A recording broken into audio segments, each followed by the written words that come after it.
شراکت کا بھی معاملہ ہے، دوسرے کے پڑوس کا بھی معاملہ ہے، تیسرے کے گھر کا راستہ بھی ایک ہی ہے. تو کل ہم نے شفا کے باب میں بھی پڑھا ہے کہ اگر پارٹنر ہے تو، یا اگر پڑوسی ہے تو، ایسی صورت میں دوسرے معاملے میں دوسرے نمبر پر بھی پڑوسی کو حق ملتا ہے. تو اس لیے اگر کوئی شخص اپنا حصہ بیچ رہا ہے اور دوسرا کوئی بھائی خرید رہا ہے تو بہرحال اس کو استحصال نہیں کرنا چاہیے، اس کو بلیک میل نہیں کرنا چاہیے. جو اس کی مناسب قیمت ہے اگر وہ دیتا ہے تو وہ لے، اور اگر وہ نہیں دیتا ہے اور بہت زیادہ نقصان کا وہ شکار ہوتا ہے تو ہم سمجھتے ہیں کہ یہ ظلم ہے، اور ایسی صورت میں وہ معاہدہ کی خلاف ورزی کر سکتا ہے، دوسرے جزاک کسی کو بھی وہ دے گا. جزاک اللہ خیرن شیخ. آج کے سوالات مکمل ہوئے شیخ. حیاکم اللہ. بارک اللہ فیکم. لا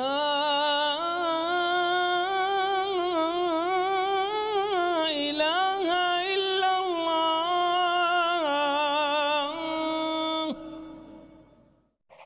قل هل يستوي الذين يعلمون والذين لا يعلمون